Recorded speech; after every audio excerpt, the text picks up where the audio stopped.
एक बार एक व्यक्ति एक पुल के ऊपर से जा रहा था।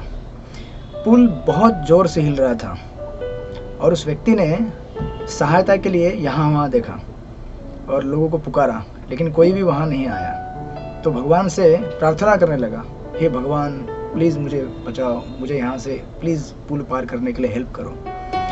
तो उसके प्रार्थना सुनकर भगवान वहाँ प्रकट हो गए, लेकिन भगवान पुल के उस तरफ थे। तो उस व्यक्ति ने भगवान को देखा और बड़ा प्रसन्न हो गया और भगवान से कहा, भगवान प्लीज़ यहाँ पे आ जाओ और मुझे इस पुल से पार कराओ।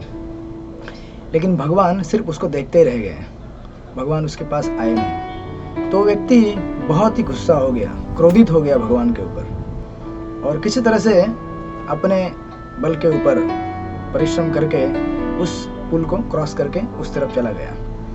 तो पुल क्रॉस करने के बाद व्यक्ति को लग रहा था कि मैं अपने शक्ति से, अपने हिम्मत से पुल क्रॉस करके आ गया, लेकिन उसने देखा कि पुल को भगवान पकड़ के रखे हुए हैं। तब वो समझ में गया, उसे समझ में आया कि इस पुल को पार करने में तो भगवान ने ही मदद की है। उसी तरह से हमारे जीवन में जब समस्याएं आती हैं, जब हमें कुछ परेशानियां आती हैं, तो हमें ये नहीं समझना चाहिए कि हम अकेले हैं। हमारे साथ हमेशा भगवान खड़े रहते हैं। इसलिए गीता में देखिए, श्रीमद् भगवत गीता के 5वें अध्याय के 29वें श्लोक में भगवान कहते हैं, भोक्ताराम यज्ञ तपसाम सर्वलोक महेश्वरम श्रीहदम सर्वभूतानां ज्ञात्वा माम शांति मृच्छति। भगवान कहते हैं कि मैं सबका श्रीहद हूँ, श्रीहदम सर्वभूतानां, सर्वभूतानां यानी कि सारे जीवात्माओं का मैं श्रीहद हूँ, मित्र हूँ, उपकारी हूँ। जो ये व्यक्ति जानता है वही असली शांति प्राप्त कर सकता है। कुछ चीज़ों को या कुछ घटनाओं को या फिर कुछ परिस्थितियों को जब हमें सामना करना पड़ता है तो उस समय हमें लगता है कि हम बहुत अकेले हैं, हम अकेले संघर्ष कर रहे हैं, हमें कोई मदद नहीं कर रहा है, यहाँ तक कि भगवान भी हमारी मदद नहीं कर रहे हैं। लेकिन ऐसा नहीं होता है। अगर हम समय देंगे तो समय के साथ हम समझ जाएंगे कि कुछ परिस्थितियाँ, घटना हमारे लिए किस तरह से उपयोगी रही है। जिस प्रकार कोई अज्ञानी पेशेंट जब देखता है कि डॉक्टर सर्जिकल इंस्ट्रूमेंट के साथ सर्जरी करने के लिए आ रहा है, तो देखता है कि इस सर्जरी से करने से तो मुझे बहुत तकलीफ होगी, बहुत दर्द होगा। वो समझ नहीं पाता कि ये छुरी, चाकू, ये सब कांटे से काट कर क्या मुझे लाभ होने वाला है।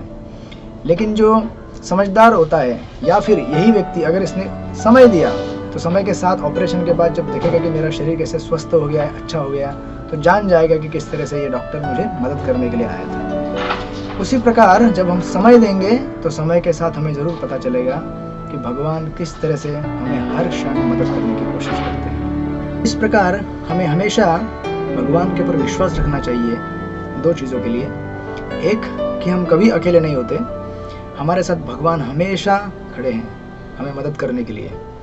दूसरी चीज़, आज जो परिस्थितियाँ हमें अपने खिलाफ लग रही है, हमारे प्रतिकूल लग रही है, विपरीत लग रही है, ऐसा लग रहा है कि इन परिस्थितियों से मेरा जीवन बर्बाद हो रहा है, लेकिन अगर हम समय देंगे और समय की प्रतीक्षा करेंगे तो हमें पता चलेगा कि यही परिस्थितियाँ अगर जीवन में नहीं आई होती तो आज मैं इस पर्टिकुलर स्टेज पे खड़ा नहीं हो सकता था या इस मुकाम पे नहीं पहुंचा होता।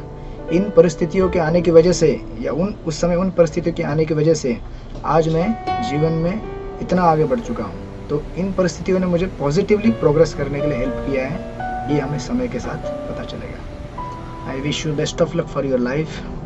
भगवान श्री कृष्ण से मेरी यही प्रार्थना है कि आपको जीवन में आपके संघर्षों से आगे बढ़ने के लिए सकारात्मक भावना दे, शक्ति दे और ज़िंदगी की राह पर आप आगे बढ़ते चले जाएं। Thank you. हरे कृष्ण।